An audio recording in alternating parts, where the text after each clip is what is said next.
This is the Muses presentation, and this is Sarah Schottler. We are presenting on the theories of human development and classroom learning, and first about biological development. In the great nature versus nurture debate, this form of development, biological, naturally corresponds with the arguments for nature, the natural development of a child's impact on intelligence. Nature, or biology, plays a large role in the development of a child, but the research provided by Presley and McCormick also supports the effect of the environment on a student's natural or biological development. We will talk more about that later. So now let's talk about the foundations of neurological development. This all begins in the womb about 8 weeks after fertilization. Then the development of the cerebral cortex does not happen until after birth, and this is responsible for complex human thought processes. Then, 2 to 3 months after birth, expectant synapses develop. These are signals in the nervous system that respond to typical environmental factors, so light, shading your eyes from the light, and then, which is most important for us educators, the experience-dependent synapses, and that depends on the environment and environmental stimulation, and it can be formed at any time in an individual's life. So, for example, the learning experiences educators create. Then maturation plays a role in biological development, of course. So during the first 2 years of a child's life, the brain grows at a rapid rate. The physical growth of the brain can be affected by the environment because the brain is more or less plastic. It can be molded depending on what environmental factors are provided. Then the frontal lobe develops after birth, which is responsible for some short-term memory, motivation, and attention.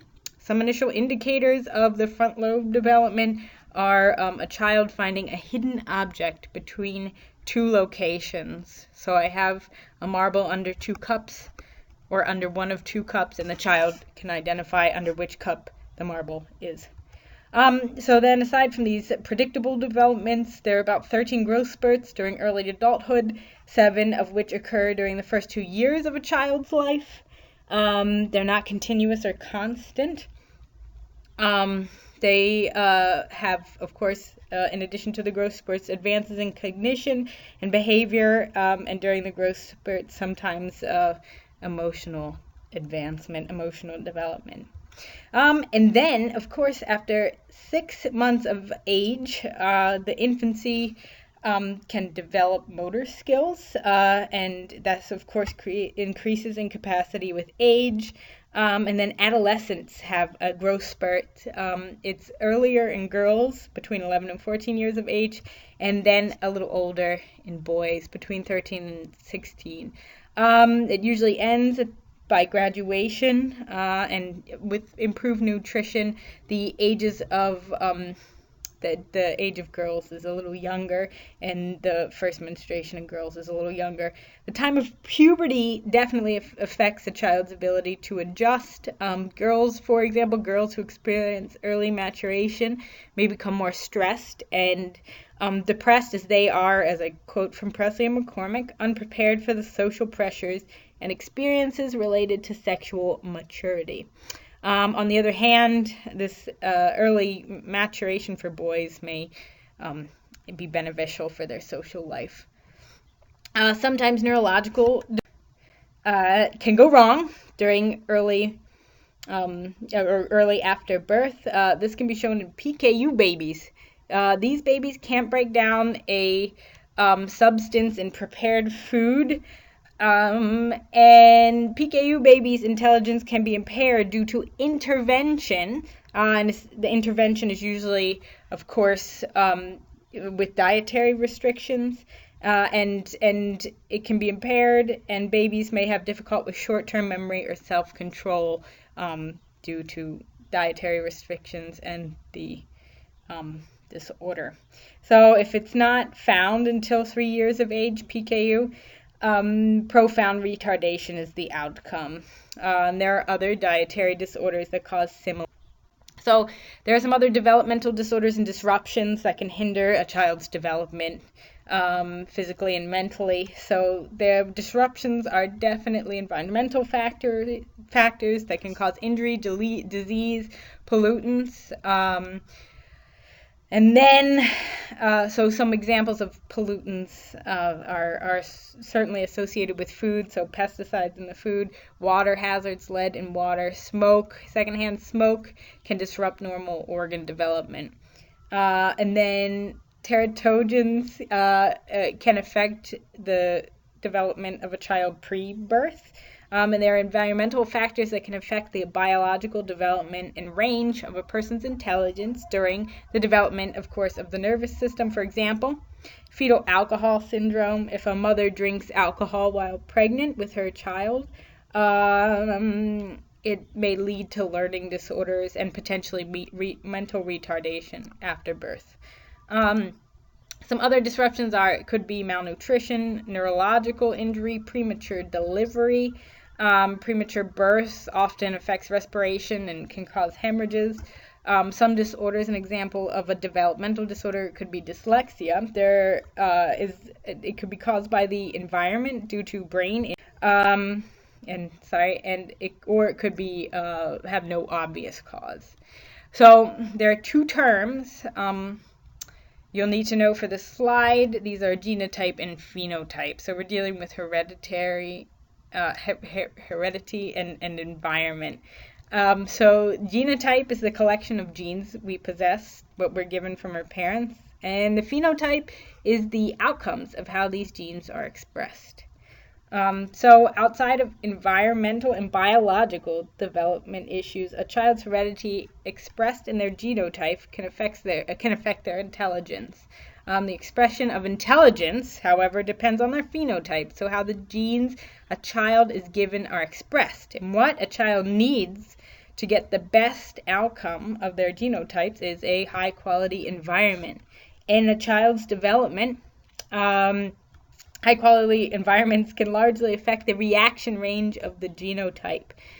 For example, if a PKU baby is giving the nutritional environment, they need to eliminate the chemical they're allergic to, the baby will not develop mental retardation. However, if they're not given an environment in which they can get the dietary restrictions that they need, can get the right diet, they could certainly develop mental retardation. And this also brings us back to the experience-dependent synapses and the need for experiences that promote ongoing neurological development. Experience-dependent synapses is dependent on the environment and form throughout a child's life. So this is what we as educators create in our learning environments and through our learning activities. So, biological development in the classroom, what can we as teachers do? As teachers, we need to provide students with the learning experiences necessary for expressing the best phenotype or best genetic outcome. We need to create learning experiences that help develop the experience-dependent synapses, and we need to pay special attention to the individual needs of students because they have all individual wiring, as Medina has said in his book Brain Rules. So student achievement can be tracked and academic intervention can be implemented to support exceptional learners and learners with special needs to further provide a high quality environment for learners so their skills are fostered. And then going back to the nature versus nurture debate, human biological development gives an insight as to how the biology of a child can affect their intellect and how providing an appropriate environment can nurture the desired biological outcome of a human being. In addition to biological development, we can talk about Piaget's 4 stages and how that can help with classroom activities in general. So Piaget has 4 stages of development, and these are largely related to age. The 4 stages are sensory motor stage, pre-operational stage, concrete operational stage, formal operational stage, and these are the stages of development and outline the tasks or thinking a student can complete depending on their age or stage that they're in. So according to Piaget, not all children will make it to each of these phases. Each human can go through these at different times, and some children may not make it to the formal operational phase.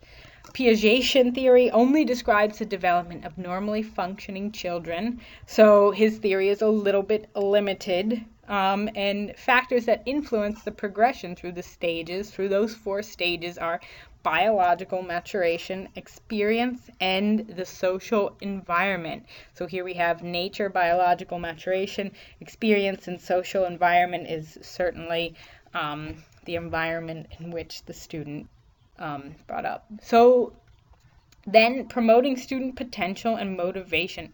According to Piaget's 4-stage theory, what we can do is design learning environments so that discovery via equilibration would be likely. Create smaller groups throughout the classroom, and this will address students who mature through the stages differently, so different levels of students can support each other. Use students' interest to address learning, so bringing the students' interests into the learning experience can make it a little bit more relevant and meaningful. And in addition to that, keep learning relevant to students. Those two sort of support. And now, how can we create successful lesson plans as educators? According to the stages that Piaget outlined. So we must first determine the developmental stage, of course, of our students, so we can give them appropriate tasks for their mental stage. Students should be active participants in their learning, so they should be able to complete tasks, and it should engage them. Make students aware of conflicts and the ways they should approach the conflicts. So these conflicts need to be relevant for student interests. And it should, of course, encourage different ways of thinking. So here are some examples of activities that you can do with students or children at the different stages. For example, in the sensory motor phase, you want to provide a rich sensory environment, and an activity rich in sensory activity is peekaboo. There's a lot of visual and verbal communication. And then, for example, formal operational phase, one example is exploring hypothetical situations, because children in the formal operational phase can explore hypothetical situations. They can deal with situations that do not have a definite answer. So differences in student learning. Cultural awarenesses. Students will bring in different experiences, which is a mechanism of cognitive change. So students, you want to touch on their previous knowledge and their personal background when providing them with new information, so that they can build on previous learning, or they can be corrected on what they had previously learned, or what their previous preconception of the material is. Learning disability awareness. Piagetian theory only describes the development of normally functioning children, so as we said, it is limited, although many of the suggestions made for normally functioning children apply to the developmentally delayed children, so that you can just modify the lessons for the individual learning needs of your students. And then there's neo-Piagetian perspectives. Piagetian theory has certainly evolved. His stage theory is used, but it's been built onto. Current research shows alternative explanations for variations and developments within stages. The ability to engage in a certain stage also depends on specific tasks in the classroom, prior knowledge and experience of the student, so more about the student's cultural background, social interactions, and then culture, which is somewhat mixed in with the prior knowledge. Some additional perspectives and criticisms of Piaget's stage theories are from, first, Robbie's case theory of cognitive development. So he touches on short-term or working memory, and he believes that it is responsible for stage development rather than the progression of the stages. So practicing a skill requires less and less short-term memory. Long-term memory becomes better organized with informational chunks. Memory increases as a function of neurological maturation. So the more memory short-term student has, the more they can build on previous knowledge and take in new information. And then we have Kohlberg's contribution to the Piagetian theory. How can education add to the moral development of the child for the good of society? So Kohlberg identifies a 6-stage theory in relation to morality. It goes from punishment, so reaction to punishment, to legal moral decisions related to legal issues. Educator, in this case, according to Kohlberg, the educator is a guide in developing morals and conscientious behaviors. So additional perspectives for Piagetian theories are from Kurt Fischer's theories of cognitive development. Skills are learned in context instead of stage-like progression.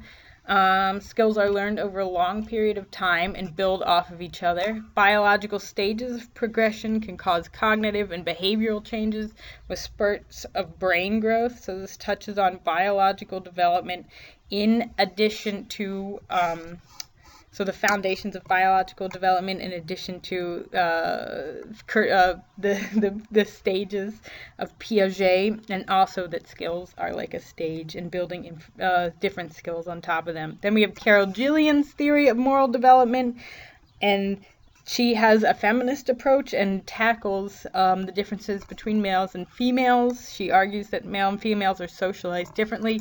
Females stress interpersonal relationships more than males.